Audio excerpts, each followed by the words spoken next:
से लोकसभा चुनाव लड़ने का इशारा कर दिया है। उन्होंने बयान दिया कि अमेठी की जनता गांधी परिवार के सदस्य को अपना प्रतिनिधि बनाना चाहती है और उम्मीद करती है कि वो अमेठी से चुनाव लड़े। ये यहां पर रॉबर्ट वाड्रा कहते हुए नजर आए हैं। यानी उन्होंने अपनी दावेदारी देखिए एक संदेश के तौर पर या फिर इशारों में दे दिया है कि वो अमेठी से चुनावी मैदान में उतर सकते हैं। जो वहां की अभी सांसद हैं उनसे वो अमेठी के लोग बहुत परेशान हैं। वो चाहते हैं कि गांधी परिवार का कोई भी सदस्य वापस आए, वहाँ वो भारी बहुमत से जिताएंगे। यहाँ तक कि वो मेरे से भी प्रेरणा करते हैं और आशा करते हैं कि मैं वहाँ अपना पहला कदम अगर राजनीति में रखता हूँ और सांसद बनने की सोचता हूँ तो मैं अमेठी को ही रिप्रेजेंट करूँ।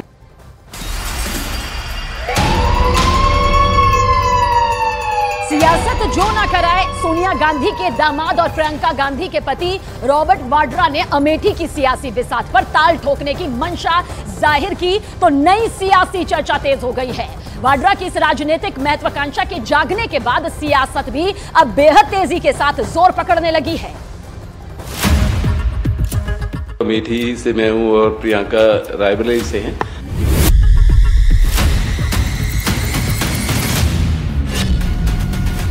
सियासत में रॉबर्ट वाड्रा की एंट्री की तैयारी।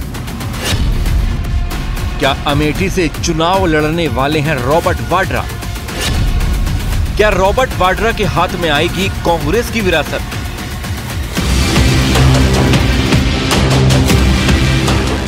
ये सवाल इत्तेफाकन नहीं है, क्योंकि रॉबर्ट वाड्रा जो इशारा कर रहे हैं वो तो यही कहता है कि सोनिया गांधी के दामाद और प्रियंका गांधी के पति रॉबर्ट वाड्रा भी अब अमेठी से लोकसभा चुनाव लड़ सकते हैं। सुनिए क्या दलील और क्या पिच तैयार की है रॉबर्ट वाड्रा ने। जो वहाँ की अभी सांसद हैं उनसे वो अमेठी के लोग बहुत परेशान हैं। वो चाहते हैं कि गांधी परिवार का कोई भी सदस्य वापस आए, वहाँ वो भारी बहुमत से जिताएंगे।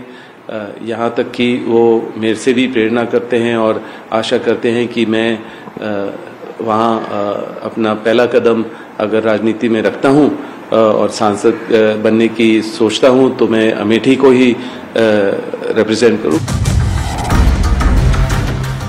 यही वजह है कि जिस ग्राउंड पर रॉबर्ट वाड्रा अमेठी के रण में कूदने की मंशा जाहिर कर रहे हैं वो ग्राउंड ही अपने आप में सारी कहानी बयां करता है। शायद यही वजह है कि रॉबर्ट वाड्रा बीजेपी के निशाने पर आ गए हैं। जमीनी पकड़ रखने वाले कांग्रेस पार्टी के तमाम नेता एक एक करके कांग्रेस पार्टी से अपना हाथ छुड़ा रहे हैं। ऐसे में अब एक बहुत जमीन पर व्यापक प्रभाव रखने वाले नेता रॉबर्ट वाड्रा ने अब इच्छा जताई है कि वो भी चुनाव लड़ना चाहते हैं, क्योंकि जमीनों से उनका विशेष जुड़ाव है। तो अभी जमीनी नेता के आने से कांग्रेस पार्टी की जमीन कितनी मजबूत होगी ये तो वक्त बताएगा। ऐसे लोग जो अमेठी से पलायन कर गए, जिनका 5 साल से अमेठी से उत्तर प्रदेश से कोई लेना देना नहीं है, वो ये तय करेंगे। ये निर्णय अमेठी की जनता को करना है और अमेठी की जनता भारतीय जनता पार्टी के साथ है। इतना ही नहीं, बीजेपी नेता तरुण चुग ने इसे एक बार फिर कांग्रेस की वंशवाद वाली राजनीति से जोड़ दिया। केवल गांधी नाम लेकर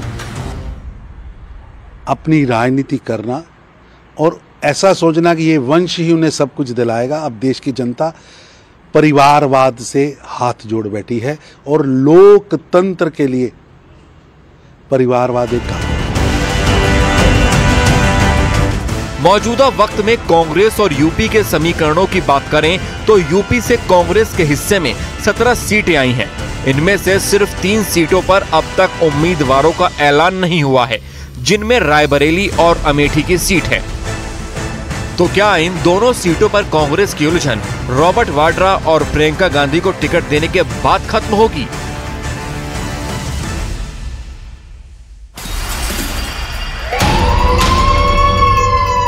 तो ऐलान अभी भले ही नहीं है, लेकिन संदेश जरूर यहां पर दे दिया गया है और रॉबर्ट वाड्रा का दावा कर रहे हैं कि दूसरी पार्टियों से भी चुनाव लड़ने के ऑफर मिल रहे हैं और इसमें बीजेपी का क्या कुछ कहना है, सुनिए आप।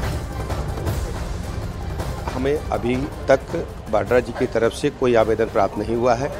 कांग्रेस पार्टी में अगर उन्होंने आवेदन किया हो तो उनकी सासू माँ जाने, उनके साले साहब जाने, भारतीय जनता पार्टी को भी कोई आवेदन प्राप्त नहीं हुआ। रॉबर्ट वाड्रा ने जो कहा, एक बात तो बहुत स्पष्ट है कि ये परिवारवाद से बाहर निकल ही नहीं सकते। अब देखो रॉबर्ट क्या बोल रहे हैं जी कि मेरे से उम्मीद करते हैं। फिर भी तुम क्या हो, तुमसे उम्मीद करते हैं? गांधी परिवार के दामाद होने के अलावा तुम्हारे पास ऐसा कौन सा सर्टिफिकेट है जिस तुमसे लोग उम्मीद करते हैं?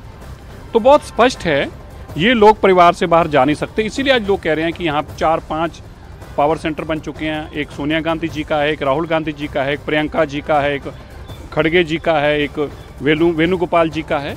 इन लोगों ने परिवारवाद के चलते इस देश को तबाह किया है और अभी भी ये अपने आप को बदलना नहीं चाहते। न्यूज 18 को दिए इंटरव्यू में रक्षा मंत्री राजनाथ सिंह ने सीएए और एनआरसी को लेकर बड़ी बात यहां पर कही है। बहुत बड़ी बात यहां पर कही गई है। राजनाथ सिंह ने कहा कि विपक्ष के पास मुद्दों का अकाल है। राजनाथ सिंह ने कहा कि सीएए की वजह से किसी भी भारतीय की नागरिकता नहीं जाएगी। रक्षा मंत्री राजनाथ सिंह ने यह भी कहा कि विपक्ष की बातों पर लोगों को भरोसा नहीं करना चाहिए। सीएए पहली बार आप जब होम मिनिस्टर थे तब आया था, पारित भी हो गया था। उसके बाद फिर वापस जो है दोबारा आप लोग लाए, और इस बार जब सीएए की बात कर रहे हैं, जब रूल्स नोटिफाई हुए हैं, तो पहली बार बहुत इसका देश वेश में काफी खिलाफ लोग इसके प्रदर्शन भी हुए थे। इस बार इतना कुछ हुआ नहीं। तो क्या आपको लगता है लोगों की अब ये समझ में आ रहा है ये, और ये इसको आप लोग अब आगे बढ़ा पाएंगे? देखिए, मैं समझता हूं कि सबसे बड़ा संकट यदि विपक्ष के पास है तो सबसे बड़ा संकट है उनके पास मुद्दों का अकाल है और उनके पास ऐसे एजेंडा आइटम्स नहीं हैं ताकि जनता को विश्वास दिला सकें, भरोसा दिला सकें कि हमारी सरकार बनेगी तो हम ये करेंगे। और उन सारी राजनीतिक पार्टियों को लेकर आम जनता में एक विश्वास का संकट भी है। लोग उनकी बातों पर भरोसा भी नहीं करते। अब इसको लेकर तरह तरह की गलतफहमी पैदा करने की कोशिश जो है विपक्ष के द्वारा की गई है, लेकिन मैं विश्वास के साथ कह सकता हूं कि इस सिटीजनशिप अमेंडमेंट एक्ट के कारण किसी की नागरिकता समाप्त नहीं होने जा रही है। कल ममता बनर्जी ने कहा है कि लोग वोट नहीं दे पाएंगे जब ये हो जाएगा, तो और उसके पीछे डीएमके ने भी कहा है कि इसको हम होने नहीं देंगे। हेल्दी डेमोक्रेसी में इस तरीके से जनता को गुमराह नहीं किया जाना चाहिए। और मैं समझता हूं ममता जी को भी जानकारी होगी इस सच्चाई की कि इस नागरिकता कानून यानी सिटीजनशिप अमेंडमेंट एक्ट के कारण किसी की नागरिकता जाने वाली नहीं है। जी। अगर क्रोनोलॉजिकली देखें तो सीएए के बाद नेशनल रजिस्टर ऑफ सिटीजन्स भी आना चाहिए, एनआरसी आना चाहिए। इसके बारे में क्या बुरा है? जो भारत के नागरिक हैं, ये उनका रजिस्टर तैयार होता है, इसमें किसी को क्यों आपत्ति होनी चाहिए? और एक गलतफहमी राहुल जी और पैदा करने की कोशिश की जा रही है कि दुनिया किसी देश का यदि कोई मुसलमान यदि मान लीजिए सिटीजनशिप लेना चाहता है किन्हीं विशेष परिस्थितियों में, जी, उसको सिटीजनशिप नहीं मिलेगी। मैंने पहले ही कहा कि हम लोग जाति, पंथ और मजहब के आधार पर भेदभाव की राजनीति करने वाले लोग नहीं हैं। कोई यदि ऐसी विशेष परिस्थितियां होती हैं और कोई यदि भारत की नागरिकता लेना चाहता है तो उस पर भी हमारी सरकार विचार कर सकती है। और मैंने स्वयं जिस समय यह बिल तैयार हो रहा था उस समय भी हमने नागरिकता दी है अदनान स्वामी को। जी, पाकिस्तान के सीएए में मुसलमान नहीं है। सीएए के अंतर्गत मुसलमानों को नागरिकता नहीं दी जाएगी। सीएए के उसके अंदर मुसलमान तो है नहीं, परिस्थितियों पर निर्भर करता है। जी, तो एनआरसी आप कह रहे हैं कि आएगा अगले, उसको भी आप लोग लेकर आएंगे अगले टर्म में। आप उसमें आप कह रहे हैं कि उसमें क्या? वैसे एनआरसी से किसी को भय नहीं लगना चाहिए। जी, अनावश्यक इसको लेकर हुआ खड़ा किया जा रहा है, लोगों के अंदर भय पैदा करने की कोशिश की जा रही है। और मैं समझता हूं विपक्ष को इन सब सारी चीजों से, अफवाहों से बचना चाहिए। विपक्ष को भी यदि राजनीति करनी चाहिए तो तथ्यों के आधार पर, अनावश्यक जनता की आंखों में धूल झोंक कर राजनीति नहीं करनी चाहिए। विपक्ष के अंदर भी वह दमखम होना चाहिए कि यदि राजनीति करनी है तो जनता की आंखों में धूल झोंक कर राजनीति न करें, बल्कि जनता की आंखों में आंख डालकर राजनीति करें।